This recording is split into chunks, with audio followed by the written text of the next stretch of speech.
자, 삶이 우리를 증명합니다 라는 말씀을 함께 은혜를 나누도록 하겠습니다.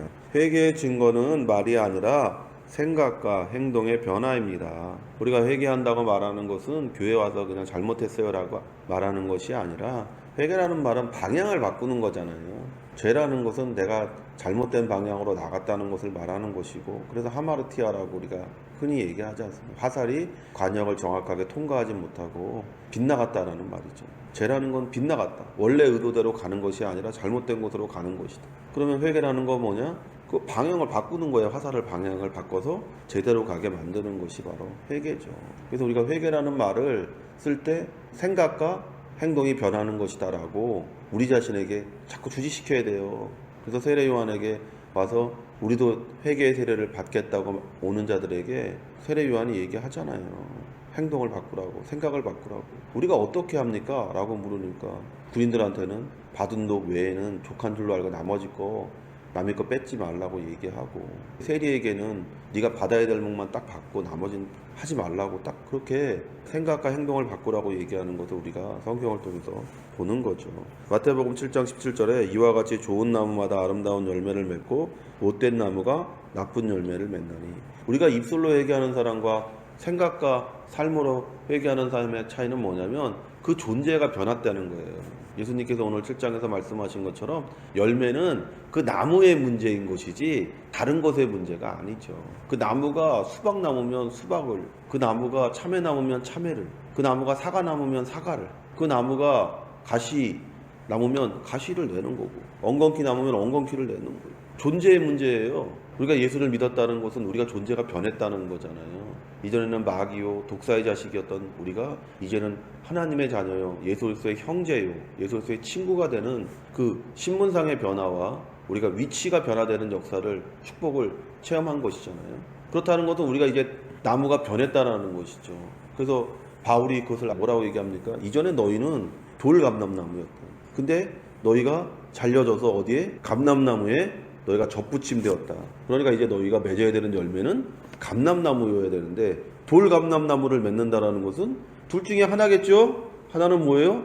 당신은 거짓말하고 있어요, 예수 믿는다고. 또 하나는 뭡니까? 당신이 여전히 감람나무로부터 오는 것들을 공급받지 못하고 있다는 것이죠. 그래서 성경은 우리에게 우리의 신분의 변화와 함께 다른 것들을 요구하잖아요. 이렇게 살아야 된다라고 자꾸 요구하게 되는 것을 보는 것이죠.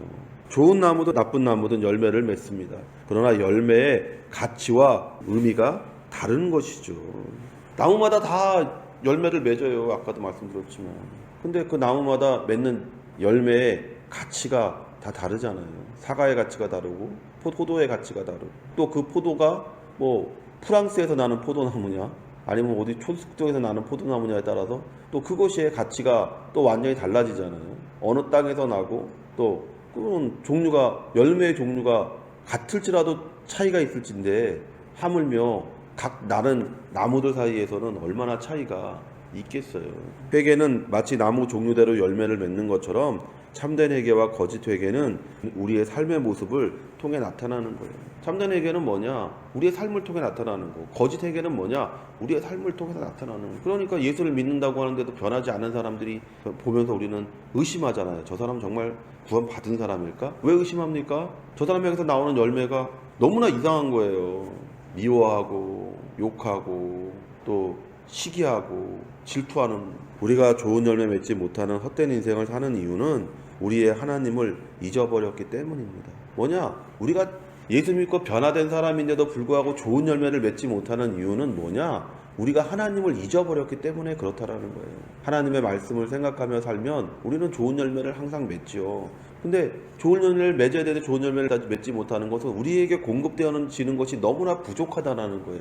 하나님의 말씀으로 우리가 영양분이 충분한 사람이 되면 우리에게서 나오는 열매들은 정말 복되고 아름다운 열매가 되지만, 우리에게 공급되어지는 하나님의 말씀이 너무 적거나 아예 없으면 그냥 말라가면서 내놓는 열매들이 너무나 쪼글쪼글하고 먹을 수 없는 것이 되는 것이죠. 그래서 시편 1편에 복 있는 사람은 하면서 얘기할 때 시냇가에 심겨진 나무를 얘기하잖아요. 무엇인가 제대로 공급받는 나무여야지만이 사시사철 마르지 않고 때를 따라 열매를 맺는 그런 나무가 된다라고 얘기하잖아요.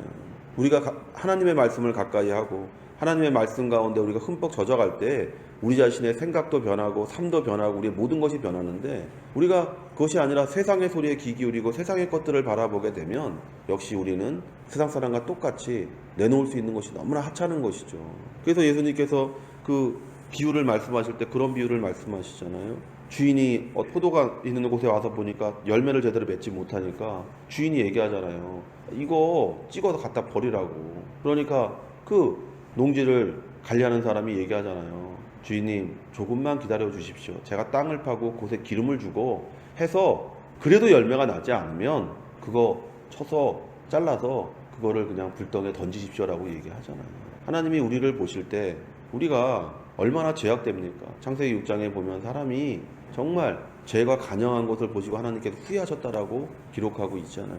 그때 예수님께서 우리에게 오셔서 자신의 몸을 찢고 피 흘리셔서 자신의 몸을 우리에게 비료로 주신 거예요. 우리로 하여금 풍성한 열매를 맺게 하시고, 그럼에도 불구하고 우리가 예수를 믿는다고 하고 그 풍성함을 우리가 누리면서도 열매를 맺지 못한다는 것은 우리가 그 풍성함을 무엇을 위해 쓰고 있다라는 거예요. 하나님의 영광을 위해 쓰는 것이 아니라 내 자신의 욕망을 이루는 데 쓰고 있기 때문에 우리가 하나님의 열매가 아니라 우리 육신의 열매를 맺는 것이죠.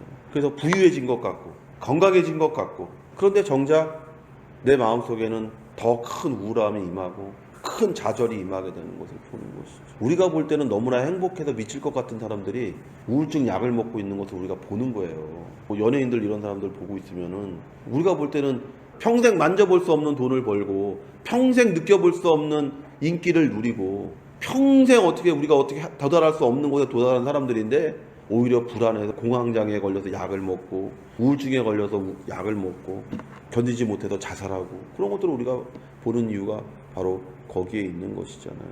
전도서 12장 1절에 너는 청년의 때 곧 공고한 날이 이르기 전 나는 아무 낙이 없다고 할 때가 가깝기 전에 너의 창조자를 기억하라. 무엇이 전도자의 삶을 헛되게 만들었는지를 보여주는 분명한 구절입니다. 마귀가 예수 그리스도를 시험한 것이 바로 이것이에요. 먹을 것, 명예욕, 권력력 이런 것들로 예수님을 시험했어요.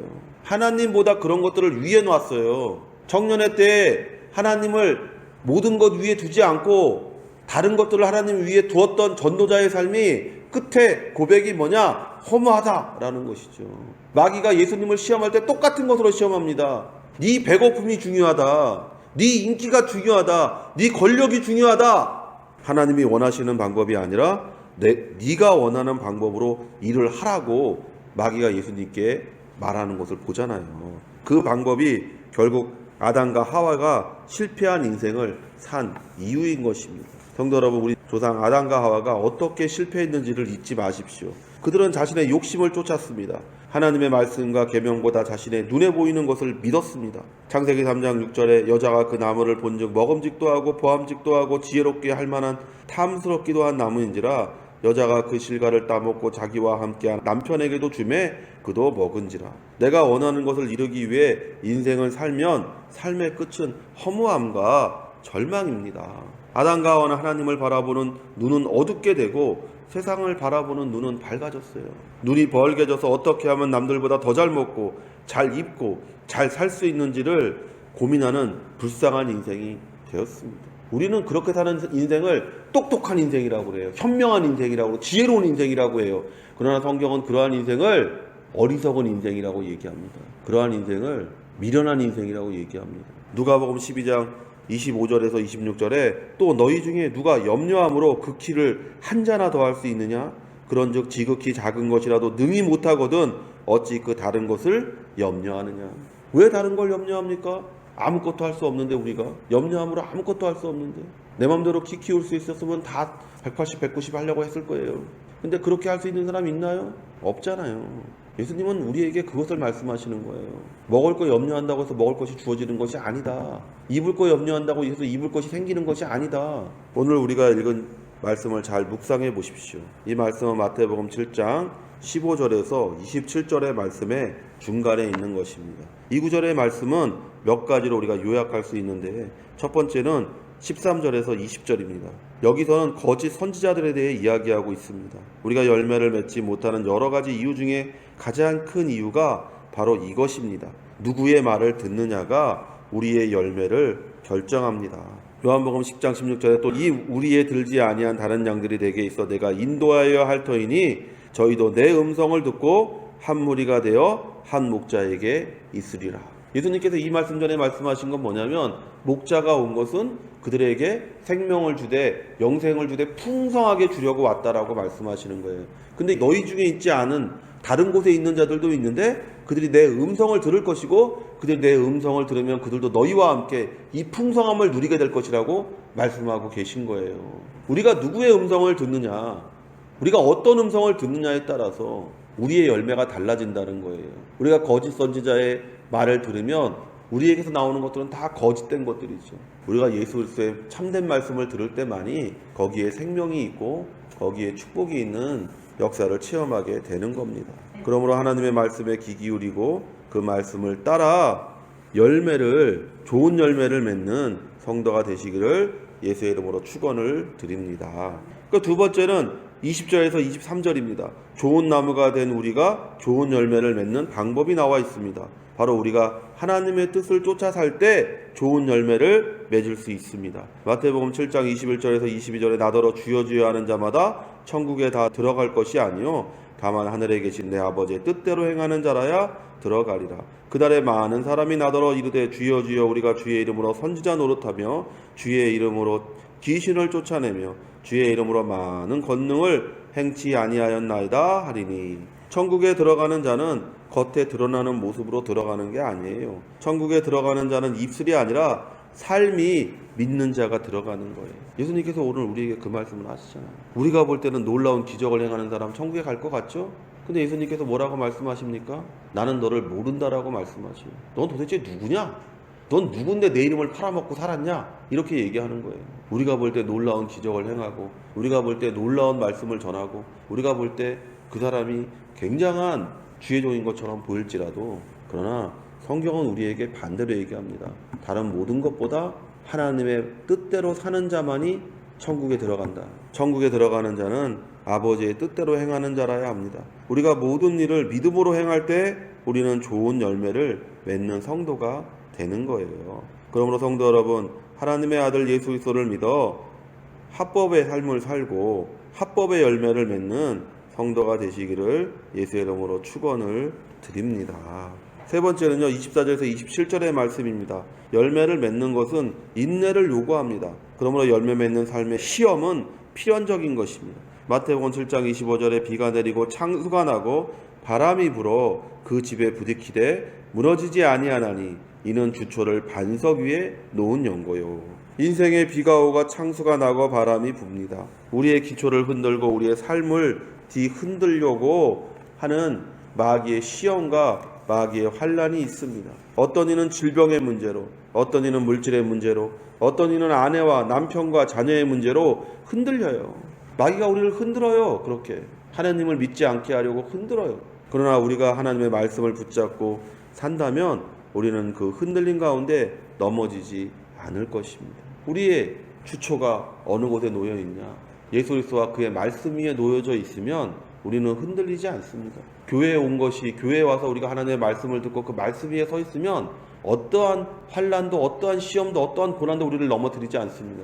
그러나 우리의 주초가 욕심 위에 서 있으면, 교회에 오는 것이 욕심이 이유이면, 잘 먹으려고, 잘 살려고, 내 자녀가 잘 되려고 하는 주초가 욕심 위에 얹어져 있으면 조금의 고난이 오면 넘어지고 무너지고 쓰러지는 거예요.